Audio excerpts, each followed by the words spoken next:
بے شک نماز منع کرتی ہے بے حیائی اور برائی کے کاموں سے. ولذکر اللہ اکبر. نمبر 3 اور البتہ یاد اللہ کی بہت بڑی چیز ہے. ذکر اللہ بہت بڑی چیز ہے. ذکر اللہ جو ہے جو اکبر جو ساروں سے بڑا ہے. بڑا کیوں فرمایا ہے؟ بڑا اس لیے فرمایا کہ باقی عبادات میں قیودات ہیں. کیا ہے؟ مثلا روزہ ہے، روزے میں یہ قید ہے کہ دن کو رکھو رات کو روزہ نہیں ہے. جی کوئی آدمی رات کو روزے والی عبادت کرنا چاہے تو کر سکتا ہے؟ نہیں کر سکتا. نماز والی عبادت ہے، اس کے لیے طہارت شرط ہے، کپڑے پاک ہو، بدن پاک ہو، جگہ پاک ہو. سمجھا نا جی؟ لیکن ذکر کے لیے کوئی شرط کوئی وقت نہیں ہے. جب چاہو اللہ کا ذکر کرو. سمجھا؟ کپڑے پاک ہوئے نہ ہوئے، بدن پاک ہوئے نہ ہوئے، اللہ کو یاد کر سکتے. اس کی مثال حضرت ایسے ہے، ایک آدمی کے پاس بندوق ہے. کیا ہے؟ اور ایک آدمی کے پاس چاقو ہے. بعض اوقات چاقو جتنا کام دیتا ہے بندوق بھی نہیں دیتی. ایسا ہے نہیں ہے؟ تو یہ چاقو چھوٹا سا ہتھیار ہے، اٹھانے میں بھی آسان، حملہ کرنے میں بھی آسان، وار کرنے میں پتہ ہی نہ لگے، دیر ہی نہ لگے. بندوق تو اٹھاؤ تو سارا جہان دیکھے گا کہ بندوق اٹھائے پھر رہا ہے جی. اور کہاں کہاں بندوق لے جائے بندہ. بات سمجھیے. کہنے کا مقصد یہ ہے کہ ذکر اللہ کو اکبر اس لیے فرمایا گیا کہ یہ بظاہر گو چھوٹا ہتھیار ہے، لیکن حقیقت یہ بہت بڑا ہے، کیونکہ اس کے اندر کوئی قید نہیں ہے، نہ طہارت کی قید ہے، نہ وقت کی قید ہے. جب چاہو اللہ کو یاد کرو. سمجھا؟ وَلَذِكْرُ اللَّهِ اکبر. اور البتہ ذکر اللہ پاک کا بہت بڑا ہے. افسوس یہ کہ ہمارے اندر یہ ایک مصیبت چل پڑی ہے کہ ذکر جاری بدعت ہے. حالانکہ یہ بہت بڑا مسئلہ ہے. اللہ تمہیں توفیق دے، حدیث پاک پڑھو تو احادیث کے اندر وضاحت کے ساتھ یہ چیز موجود ہے. وَلَذِكْرُ اللَّهِ اکبر. اور البتہ یاد اللہ پاک کی بہت بڑی چیز ہے. وَاللَّهُ يَعْلَمُ. اور اللہ جانتے ہیں جو کچھ کہ تم کرتے ہو. حضرت جہاں جو آیا ہے نا پیچھے، ان الصلاۃ تنہی عن الفحشاء والمنکر والبغی، ترغیب کیا لکھا تھا؟ وہ ترغیب ہے. اور یہاں جو ہے واللہ یعلم، یہ ترہیب اور ڈراوا ہے. سمجھا؟ اور اللہ جانتا ہے جو کچھ کہ تم کرتے ہو. اچھے کام کرو گے تو جزا دے گا، ورنہ سزا دے گا. بس ولا تجادلوا اہل الکتاب الا باللتی ہی احسن. طریق مناظرہ با اہل کتاب. طریق مناظرہ میں نے آخری صورت نازل ہونے کی، اور ان دنوں کے اندر مدینہ منورہ کے ساتھ حضرت کا پورا رابطہ تھا، آنا جانا تھا. صحابہ کرام کا ہجرت کر کے گئے لوگ ملنے کے لیے آپ کو آ رہے تھے، وہ انصار وغیرہ. سمجھانے سے حضرت نبی علیہ السلام نے بیعت العقبہ جہاں کی ہے نا، کیا حدیث پاک جنہوں نے پڑھی ہے انہوں نے پڑھا ہے کہ حج کا موقع تھا اور ہجرت کا جو ہے وہ 11واں سال تھا. تو آپ صلی اللہ علیہ وسلم رات کے وقت مینا کے اندر نا ایک سب سے زیادہ نیچی جگہ ہے نشیب، وہاں ایک خیمے کے اندر آپ گھس گئے. وہ بندے جو اندر بیٹھے تھے وہ یثرب کے لوگ تھے. کہاں کے لوگ تھے؟ یثرب یعنی مدینہ منورہ سے. 4 آدمی تھے یا 6 تھے، روایت میں اختلاف ہے. انہوں نے کہا میاں تو کون ہے، کہاں آ رہا ہے؟ من انت ولما تجیو، تو کون ہے، کیوں آ رہا ہے؟ آپ نے فرمایا میں نے تم سے خاص بات کرنی ہے. پھر انہوں نے بٹھا دیا. حضرت نے ان کو پوری تبلیغ فرمائی. ان میں 4 آدمیوں میں ایک تھا اسعد بن زرارہ رضی اللہ تعالیٰ عنہ، جس کی عمر 16 سال تھی. کتنی؟ 16 سال اس کی عمر تھی. اسعد بن زرارہ رضی اللہ تعالیٰ عنہ کی 16 سال کی عمر کا بندہ تھا. اس نے حضرت کی تبلیغ سن کر وہیں اسلام قبول کر لیا. باقی 3 آدمیوں نے کہا کہ ہم تجھے صبح جواب دیں گے. سمجھا سی؟ چنانچہ وہ بھی پھر حضرت کے صحابی بن گئے. حضرت نے پھر کہا کہ آئندہ سال اسی رات اسی جگہ پر ملاقات ہوگی. پھر یہ 4 آدمی چلے گئے یثرب کے اندر. انہوں نے خفیہ تبلیغ کی. آئندہ سال اسی رات مینا کے اندر اسی جگہ پر وہ خیمے لگائے بیٹھے تھے، حضرت تشریف لے گئے تو 12 آدمی مرید ہوئے، 8 آدمی 12 آدمی ہو گئے، یعنی فرمایا آئندہ سال اسی رات اسی جگہ پھر ملاقات ہوگی۔ تیسرے سال پھر 72 آدمی مرید ہوا۔ انہوں نے کہا حضرت بس اب یہاں نہ رہو، اب ہمارا آپ کے ساتھ معاہدہ ہے، اب آپ ہمارے گھر تشریف لاؤ، بس یثرب آ جاؤ آپ، ہم انشاءاللہ آپ کی حفاظت کریں گے، آپ کی مدد کریں گے وغیرہ وغیرہ۔ آپ نے فرمایا ٹھیک ہے۔ معاہدہ ہو رہا تھا کہ حضرت عباس رضی اللہ تعالیٰ عنہ آ گئے۔ حضرت عباس نبی اعظم کے چچے تھے، سبحان اللہ، یہ کافر تھے اس وقت، حضرت عباس مشرک تھے، ابھی تک مسلمان نہیں ہوئے تھے۔ انہوں نے کہا میاں تم میرے بھتیجے کو لے جا رہے ہو، خیال کرو، سوچ لو، جو بندہ اس کے ساتھ دوستی رکھتا ہے اس پر مصائب کے پہاڑ آ جاتے ہیں، کہیں یہ نہ ہو کہ پھر اس کو تم درمیان میں چھوڑ دو، سمجھا؟ تم سوچ لو پہلے کہ تم کیا کر رہے ہو تم۔ انہوں نے کہا، انصار نے انہوں نے کہا کہ ہم نبی علیہ السلام سے ایک وعدہ لیتے ہیں۔ ہم کیا کرتے ہیں؟ وعدہ لیتے ہیں۔ آپ نے فرمایا کیا وعدہ لیتے ہو؟ انہوں نے کہا آپ ہمارے ساتھ یہ وعدہ کرو کہ آپ ہمیشہ ہمیشہ یثرب میں رہو گے، اگر آپ کی اپنے رشتہ داروں کے ساتھ سلو بھی ہو جائے تو آپ واپس نہیں آؤ گے، آپ ہمارے اندر رہو گے، زندگی بھر آپ ہمارے اندر رہو گے، یہاں واپس نہیں آؤ گے۔ ہوتا ہے نا جی، پیچھے سلو ہو جاتی ہے پھر آپ واپس آ جاتے۔ آپ نے فرمایا میں وعدہ کرتا ہوں میرا مرنا جینا تمہارے ساتھ ہوگا۔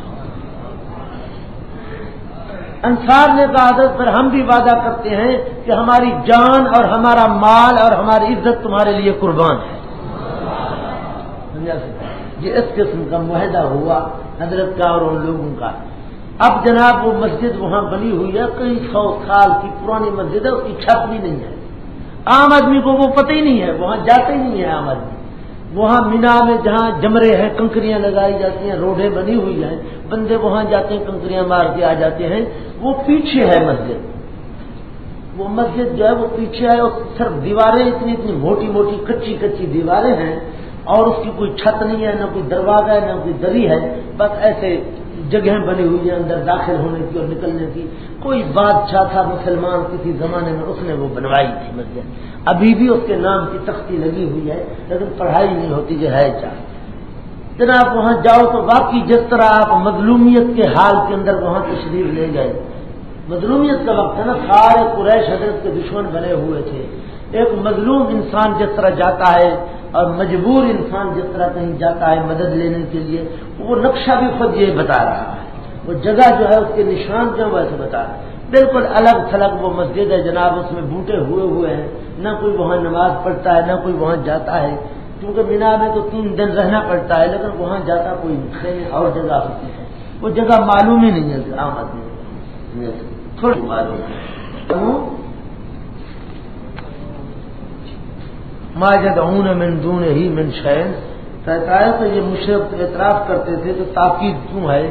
تاکید کے اندر یہ ضروری نہیں کہ اگلا بندہ مانتا ہو، بعض اوقات ماننے کے باوجود عمل نہیں کرتا، اس لیے بھی تاکید ہوتی ہے۔ مفسر معنی جنہوں نے پڑھی ہے وہ جانتے ہوں گے کہ ایک انسان اپنے علم پر عمل نہیں کرتا تو اس کو جاہل قرار دے دیا جاتا ہے۔ ہاں چلو مانا سے وَلَذِكْرُ اللَّهِ أَكْبَرُ، اور البتہ یاد اللہ کی بہت بڑی ہے، اور اللہ جانتے ہیں جو کچھ تم کرتے ہو۔ وَلَا تُجَادِلُوا أَهْلَ الْكِتَابِ، حضرت وہ اہل کتاب کے ساتھ مجھے صحابہ کرام کا آنا جانا تھا تو یہودیوں سے سوال جواب یہ وہ جو کچھ نہ کچھ باتیں ہوتے رہتے تھے، اس لیے فرمایا اور نہ بحث کرو تم اہل کتاب کے ساتھ۔ کن کے ساتھ؟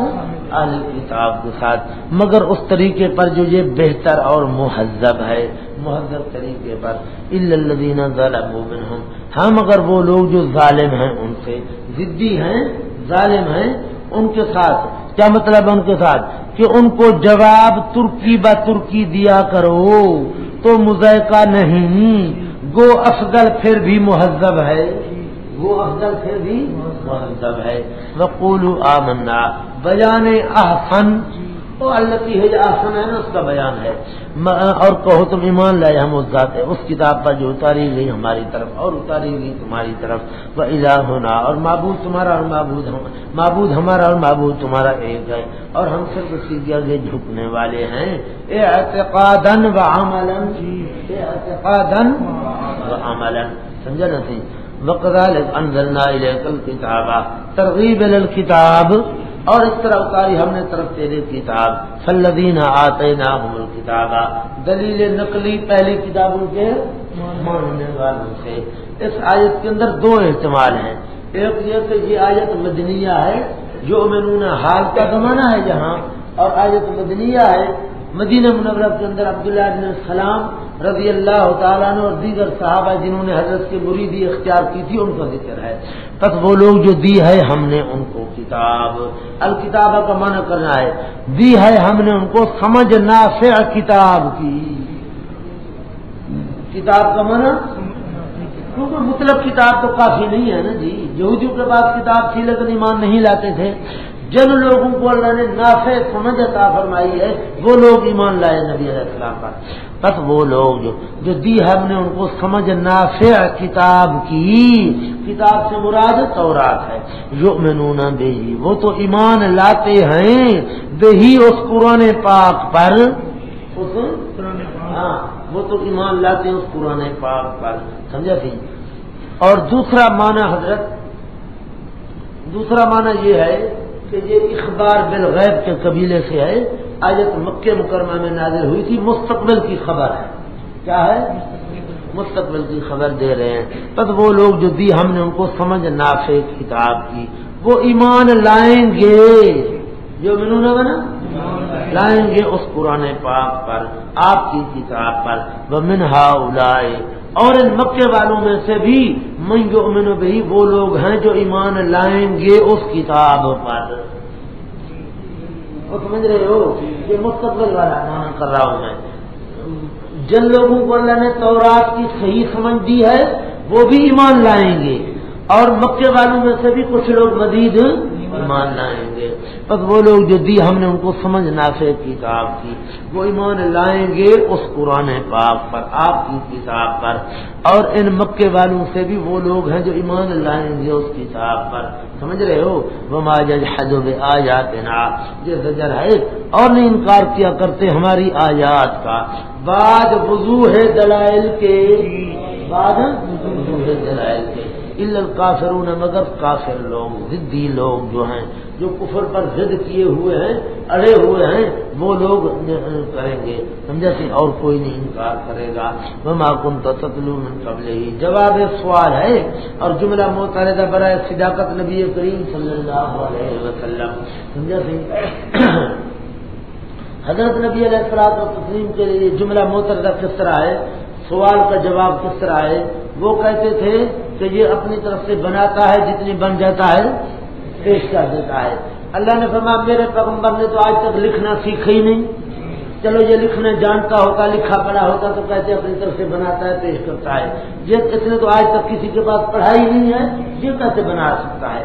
وما كنت تتلو، اور نہیں تھے آپ پڑھتے تھے آپ پہلے اس قرآن پاک کے کوئی کتاب، اور نہ لکھتے تھے اس کو اپنے دائیں ہاتھ کے ساتھ، اذا لارتاب المبطلون، تب تو البتہ شک کرتے جھوٹے لوگ، تب تو البتہ شک کرتے المبطلون، یہ باطل والے جھوٹے لوگ، تب تو شک کرتے، حالانکہ آپ نے تو نہ لکھنا سیکھا، سمجھا، نہ پڑھنا سیکھا۔ بل هو آیات بینات، بلکہ یہ آیات ہیں بالکل واضح، بیچ سینوں ان لوگوں کے جو دیے گئے علم کو، ان لوگوں کے سینوں کے اندر یہ محفوظ ہے، یعنی یہ سینوں سے محفوظ ہے، کتابت مزید براں ہے، کتابت، ہاں عقل یہ سینوں کے اندر محفوظ ہے، اور اس کو جو لکھا گیا یہ مزید براں ہے۔ وما یجحد بآیاتنا، باوجود وضوح اعجاز کے، باوجود اس کتاب کا اعجاز ظاہر ہو چکا ہے، یہ کتاب معجز ہے، اس کا مقابلہ کوئی نہیں کر سکتا، اس کے باوجود بھی نہیں انکار کرتے ہماری آیات کا مگر بڑے ظالم لوگ۔ وقالوا لولا انزل علیہ شکوہ، اور کہتے ہیں کیوں نہیں اتارا گیا اوپر اس کے، کیوں نہیں اتارے گا اوپر اس کے آیات فرمائشی معجزے من ربہ اس کے رب سے، ہم جو فرمائش کرتے ہیں وہ کیوں نہیں نازل ہوئے؟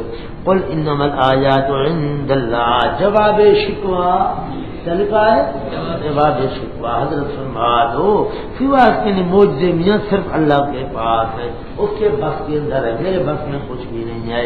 حضرت انما الآیات پر ينزل ایتھا شاء، ينزل ایتھا شاء، نازل کرتا ہے جس معجزے کو چاہتا ہے، سمجھے؟ ولست عملے کو شیئا منہا، ولست عملے کو شیئا منہا از مدارک، میں ان سے کسی چیز کا بھی مالک نہیں ہوں، سمجھا؟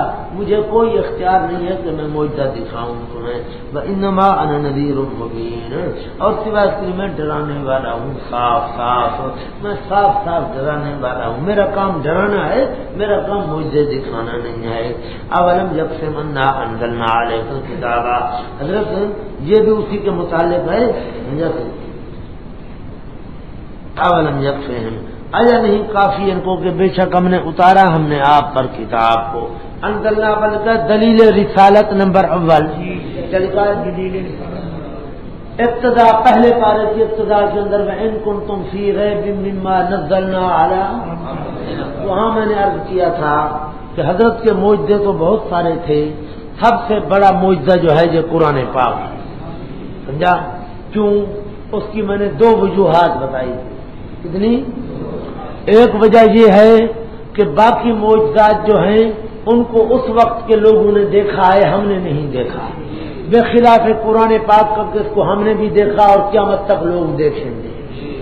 دوسری وجہ یہ ہے کہ باقی معجزات جتنے ہیں ان کے اندر احکامات الہیہ کا ذکر نہیں ہے، حلال حرام پاک پلید جائز ناجائز یہ مسائل جو جنت کا سبب رضا الہی کا سبب ہیں وہ مذکور نہیں ہیں، بخلاف قرآن پاک کا اس کے اندر تمام احکامات الہیہ موجود ہیں، مذکور ہیں، اس کے اندر انسان جو ہے وہ چیزیں موجود ہیں کہ جب ان کا اتباع کرے گا تو انسان اپنے پروردگار کو راضی کرے گا۔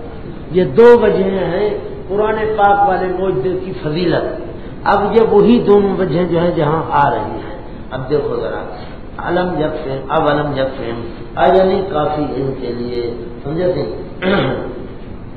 جگایا کرو بھی دوسرے ساتھی کو جگایا کرو، بلا تخطہ بیمین کا، میں دائیں ہاتھ کی شرط کیوں لگائی؟ شرط نہیں ہے، عام طور پر کام انسان دائیں ہاتھ سے کرتا ہے، سمجھا کہ ویسے یہ مسئلہ بھی لکھا ہے علماء نے کہ یہاں سے یہ معلوم ہوتا ہے کہ متبرک کام جو ہے وہ انسان اپنے یمین سے کرے، کس سے کرے؟ یمین اور دائیں ہاتھ سے کرے، سمجھا کہ اشارہ ہے اس بات کی طرف، ویسے بیان واقعہ ہے۔ اولم یکفہم انا انزلنا علیک الکتاب، آیا نہیں کافی ان کے لیے یہ بات کہ بے شک ہم نے اتارا ہم نے آپ پر کتاب کو، انزلنا بلکہ دلیل رسالت نمبر اول، دلیل رسالت نمبر اول ہے، سمجھا سی؟ اتارا ہم نے آپ پر کتاب کو، یتلا علیہم جو پڑھی جاتی ہے ان پر، ہمیشہ کے لیے لکھا ہے، کیا لکھا ہے؟ ہمیشہ کے لیے پڑھی جاتی ہے یا جائے گی اوپر ان کے، یہ لکھا ہے ترجیح ہے اول، یہ اس معجزے کی پہلی ترجیح ہے، سمجھا نا سی؟ ہاں، جو پڑھی جائے گی ہمیشہ اوپر ان کے، ان فی ذالک نمبر 2، بے شک بھی جس کی البتہ رحمت ہے، کیا ہے؟ رحمت ہے، سمجھا سی؟ اس کے اندر رحمت ہے، کس طرح رحمت ہے؟ بیتبار تعلیم احکام کے، بیتبار کہ نفع محض ہے، کہ نفع محض ہے، اس کے اندر تعلیم احکامات ہے، سمجھا نہیں؟ اس کے اندر نفع محض ہے، وہ ذکر اور نصیحت ہے۔ کیا معنی نصیحت ہے؟ ترغیب و ترہیب ہے، کیا ہے؟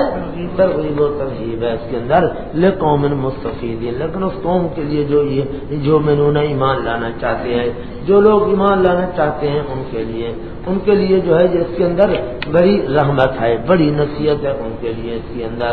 حضرت بات یہ ہے کہ دونوں باتیں آ گئی، انزلنا علیک الکتاب یتلا علیہ، کہ باقی معجزات جو ہیں وہ باقی نہیں رہے، یہ معجزہ قیامت تک کیا رہے گا؟ باقی رہے گا۔ اور ان فی ذالک لرحمۃ و ذکری لقوم یؤمنون کے اندر دوسری بات آ گئی کہ باقی معجزات کے اندر احکامات کا ذکر نہیں ہے، اس معجزے کے اندر احکامات کا ذکر ہے۔ بس قل کفی باللہ ہے کیا لکھا ہے حضرت، یہ بھی اسی شکوے کے متعلق ہے، اور یہ دلیل دوم ہے۔ پہلی دلیل کون سی تھی؟ انزلنا علیک الکتاب، کہ ہم نے کتاب نازل کی ہے۔ دوسری دلیل ہے قل کفی باللہ، حضرت فرما دو کافی اللہ میرے اور تمہارے درمیان گواہ، میری نبوت کا گواہ اللہ ہے۔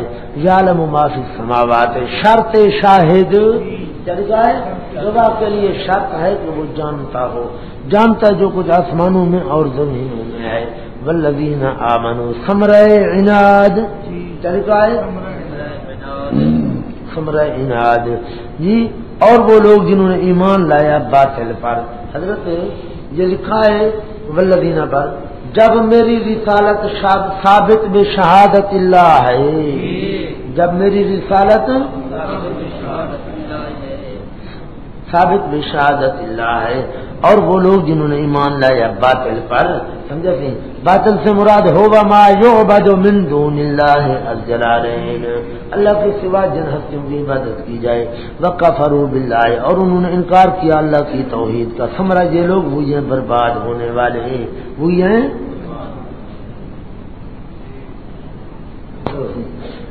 وَيَسْتَعْجِلُونَكَ بِالْعَذَابِ زجر مع تخویف دنیاوی، ہاں آخرت کے دنیا کے عذاب کا ڈراوا ہے، اور جلدی مانگتے ہیں تو اسے عذاب کو، اور اگر نہ ہوتی ایک میعاد مقرر اللہ کے علم میں، اللہ کے علم میں عذاب کی میعاد مقرر نہ ہوتی، البتہ آ جاتا ان کے پاس عذاب ان کی درخواست کے ساتھ، ان کی درخواست کے ساتھ، ولا جاتے جنہم، چلو اب نہیں آیا لیکن وقت پر ضرور آئے گا، اور البتہ ضرور آئے گا ان کے پاس بغتتاً اچانک، لکھا ہے بوقت میعاد، بوقت میعاد، اور وہ جانتے بھی نہ ہوں گے۔ یستعجلونک بالعذاب، بظاہر یہ تکرار ہے، ابھی آیا ہوا یستعجلونک بالعذاب، پھر آ گیا یستعجلونک بالعذاب، لیکن وہ تخویف دنیاوی تھی، یہ تخویف اخروی ہے، اور جلدی مچاتے ہیں تجھ سے عذاب کو، اور بے شک جہنم البتہ ہر طرف سے گھیرے ہوئے ہیں کافرین کو، جس دن کے ڈھانک لے گا ان کو عذاب جہنم کا، ان کے اوپر سے اور ان کے پاؤں کے نیچے سے۔ وَيَقُولُ تَذْلِيلِ مُجْرِمِينَ، ذلیل کرنے کے لیے فرمائیں گے اللہ تبارک و تعالی، چکھو تم وہ عذاب جو تھے تم کیا کرتے تھے تم دنیا کے اندر، در دنیا، کیا ہے در دنیا۔ یا عبادی الذین آمنوا، حضرت یہ پہلے دعوے کے متعلق ہے اب، لیکن اوپر لکھو شرافت قدر نمبر اول، یا عبادی پر کیا لکھا ہے؟ شرافت قدر ہے کہ اللہ کہتا ہے او میرے بندے، اس سے بڑی عزت کیا ہوگی؟ یا عبادی پر یہ عنوان ہے۔ اگر عبارت، اگر اہل شرک عبادت خالصہ از شرک نہ کرنے دیں، اگر اہل شرک عبادت از شرک نہ کرنے دیں تو اے میرے بندے ہو الذین آمنوا، شرافت قدر نمبر 2، وہ لوگ جنہوں نے ایمان لایا، ان ارضی واسعۃ، بے شک زمین میری فراخ ہے، یہاں اگر عبادت نہیں ہو سکتی خالص شرک تو نکل جاؤ، تو نکل جاؤ، بے شک زمین میری فراخ ہے، بس صرف میری ہی بس عبادتیں کرو، تم گھر کو چھوڑنا پڑے تو چھوڑ دو لیکن میری عبادت نہ چھوڑو۔ کل نفس ذائقۃ الموت، اگر مفارقت احباب و اوطان مشکل ہو، اگر مفارقت احباب و اوطان، اگر دوستوں اور وطن کو چھوڑنا تمہیں مشکل لگتا ہو تو تم یہ سوچ لو کہ ہر نفس چکھنے والا ہے موت کو، آخر موت تو آئے گی، وطن بھی چھوڑو گے دوستوں کو بھی چھوڑو گے، سمجھے، ہر نفس چکھنے والا ہے موت کو، اس کے بعد طرف ہمارے پھیرے جاؤ گے تم۔ والذین آمنوا، بشارت ہے جو لوگ ہجرت کر گئے ان کے لیے بشارت، اور وہ لوگ جنہوں نے ایمان لایا عقیدہ قوت عملی اور عمل کرتے رہے اچھے، جس میں ہجرت ہے، جتنے لنبوئنہم ثمرا، البتہ ضرور جگہ عطا فرمائیں گے ہم ان کو جنت سے، سمجھا، غرفاً بالا خانوں میں، جنت بلکہ عمدہ وطن، عمدہ وطن ہے، غرفاً بالا خانے، بہتی ہوں گی نیچے ان کے نہریں، خلود وطن، ہمیشہ رہنے والے بیچ ان بالا خانوں کے، بڑا اچھا اجر ہے عاملین کا، سمجھا، کام کرنے والوں کا، اللہم اجعلنا منہم الذین صبروا۔ اب عاملین کی اوصاف آ رہی ہیں، یہ پہلی صفت ہے، وہ لوگ جنہوں نے صبر کیا مصائب واقعہ پر، مصائب واقعہ پر، مصائب واقعہ پر، والا ربہم یتوکلون، نمبر 2، اور اوپر اپنے رب کے سہارا کرتے ہیں مصائب محتملہ میں، اگر احتمال ہوتا ہے مصیبت کا تو توکل کرتے ہیں، سہارا کرتے ہیں، وَكَأَيٍّ مِّن دَابَّةٍ، یہ جواب شبہ ہے، شبہ یہ ہوتا تھا کہ اگر ہم ہجرت کر کے نکلیں تو کھانا نہ ملے، سمجھا، مکان نہ ملے، فرمایا کتنی جانور ہیں جو نہیں اٹھا رہے رزق، اپنا رزق نہیں اٹھا رہے، یعنی جمع نہیں کر رہے، یعنی جمع نہیں کر رہے اپنا رزق، اللہ یرزقھا، اللہ ہی روزیاں دے رہا ہے ان کو، وَإِيَّاكُمْ، اور تمہیں بھی، اللہ ان کو روزیاں دے رہا ہے، تمہیں بھی وہی روزیاں دے گا، بس اسی پر سہارا کرو، بس ہاں، حفاظ کرام کو چاہیے کہ یہاں وقف کیا کرے، وَكَأَيٍّ مِّن دَابَّةٍ لَّا تَحْمِلُ رِزْقَهَا، بس اللہ یرزقھا وَإِيَّاكُمْ، اب الگ کر کے پڑھو، اللہ پاک روزیاں دیتا ہے ان کو اور تمہیں، علت ہے اور وہی سننے والا جاننے والا ہے، وَلَئِن سَأَلْتَهُمْ، دلیل اعترافی آ گئی، اور البتہ اگر پوچھو آپ ان سے کس نے پیدا کیا آسمانوں کو، الَّتِي مِنْهَا الْأَمْطَارُ، مل گو، الَّتِي مِنْهَا الْأَمْطَارُ، بارشیں جس سے ہوتی ہیں، اور زمین کو، الَّتِي مِنْهَا النَّبَاتُ، لکھا ہے نہیں لکھا، الَّتِي مِنْهَا النَّبَاتُ، جس سے نباتات اگتی ہیں، وَسَخَّرَ الشَّمْسَ، اور تابع قدرت کر دیا سورج کو، الَّتِي مِنْهَا النَّضْجُ، اس کے ذریعے پکتی ہے نا کھیتی، دھوپ کے ذریعے، وَالْقَمَرَ، اور چاند کو، الَّذِي مِنْهُ الْإِنْمَاءُ، وہ چیز جس سے کھیت بڑھتا ہے، چاند کی روشنی پر کھیت بڑھتا ہے، سورج کی روشنی پر پختہ ہوتا ہے، پکا ہوتا ہے، لَيَقُولُنَّ اللَّهُ، البتہ ضرور ضرور کہیں گے اللہ پاک ہے، تو جب آسمانوں زمینوں کو پیدا کرنے والا، سورج اور چاند کو کام میں لگانے والا اللہ ہے، جب اس نے اتنی کام کر ڈالے تو تمہیں روزی نہیں دے سکتا؟ ضرور دے سکتا ہے، فَأَنَّا يُؤْفَكُونَ، پس کہاں پھیرے جاتے ہیں یہ لوگ، اَنَّا يُؤْفَكُونَ پر کیا لکھا ہے، جب توحید فی الخلق و تسخیر مسلم ہے تو الوہیت کیوں نہیں مسلم، اللہ یبسط الرزق، دلیل توحید عقلی نمبر 3، اللہ ہی فراخ کرتا ہے روزی جس کے لیے چاہتا ہے اپنے بندوں سے، اور تنگ کرتا ہے واسطے اس کے، ان اللہ علت، بے شک اللہ پاک ساتھ ہر چیز کے جاننے والا ہے، ساتھ ہر چیز کے جاننے والا ہے۔ حضرت یہاں کوئی لفظ لکھا ہے،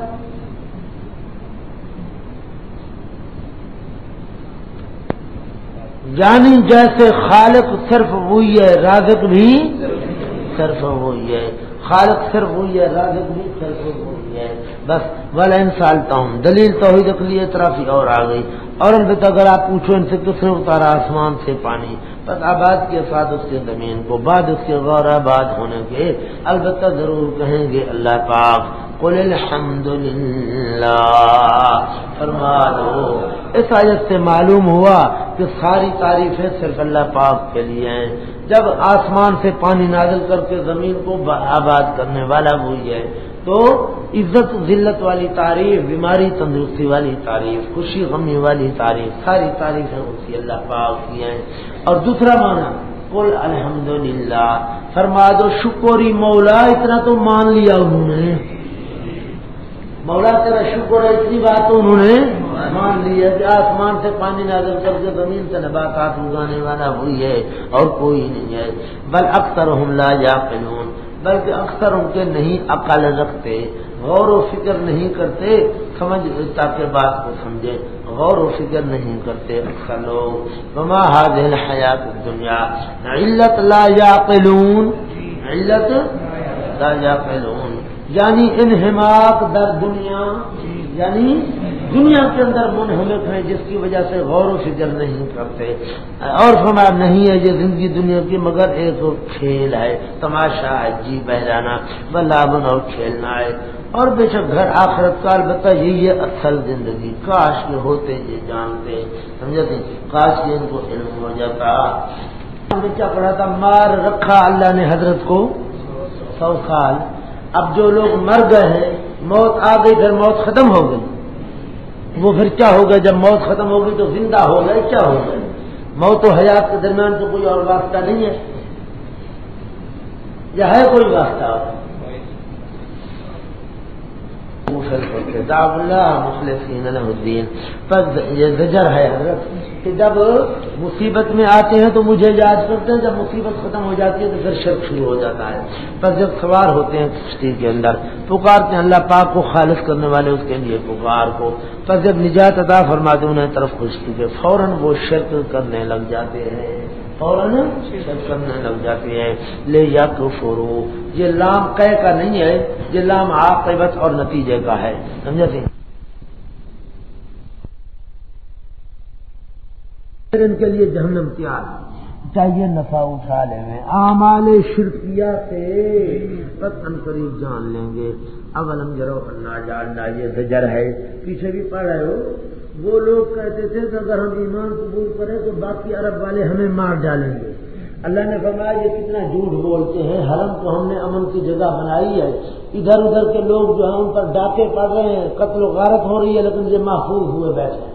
لوگ ان کو کچھ نہیں کہتے کہ یہ اللہ کے گھر کے مجاور ہیں، تحفے ہدایہ ادھر ادھر سے مل رہے ہیں ان کو.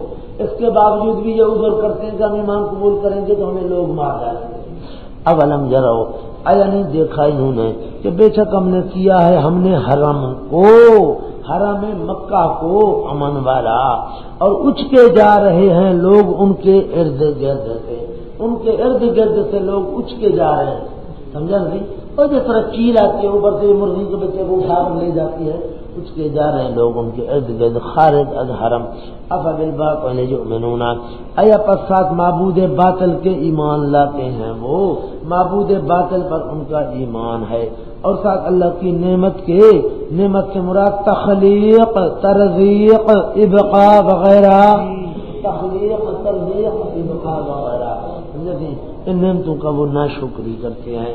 ناشکری سے مراد یعنی شرک کرتے ہیں، چاہے یعنی شرک کرتے ہیں، سمجھا نہیں؟ شرک کرتے ہیں. ومن اظلم سے جر چراغی، اور کون بڑا ظالم ہے اس انسان سے جو باندھتا اوپر اللہ کے جھوٹ کو. جھوٹ سے مراد کون سا جھوٹ ہے؟ کہ اس کے شرکاء ہیں، کہ اس کے جب جھٹلاتا ہے حق کو جب آ گیا اس کے پاس. الیس فی جہنم، آیا نہیں ہے بھی جہنم کے رہنے کی جگہ کافرین کی، یعنی ضرور ہے، یعنی ان کی جگہ جہنم کے اندر ہے. آیا نہیں ہے بھی جہنم کی جگہ رہنے کی کافرین کے لیے. والذین جاہدوا فینا، یہ اب سورت کے ابتدا کے متعلق ہے کہ میاں مشقتیں اٹھاؤ، مصیبتیں آئیں گی، مشقتیں برداشت کرو، مجاہدے کرو، کامیاب ہو. اور وہ لوگ جو مجاہدے کریں گے، مشقتیں اٹھاتے ہیں، فینا ہماری راہ میں، ہماری خاطر، البتہ ضرور رہنمائی کریں گے ہم ان کو اپنے راستوں کی. سبلنا، قرب و رضا یعنی جنت، قرب و رضا یعنی جنت کے راستے، سمجھا. ان اللہ لمع المحسنین، اور بے شک اللہ پاک البتہ ساتھ ہے احسان کرنے والوں کے، ایسے مخلصین کے ساتھ ہے اللہ تبارک و تعالی.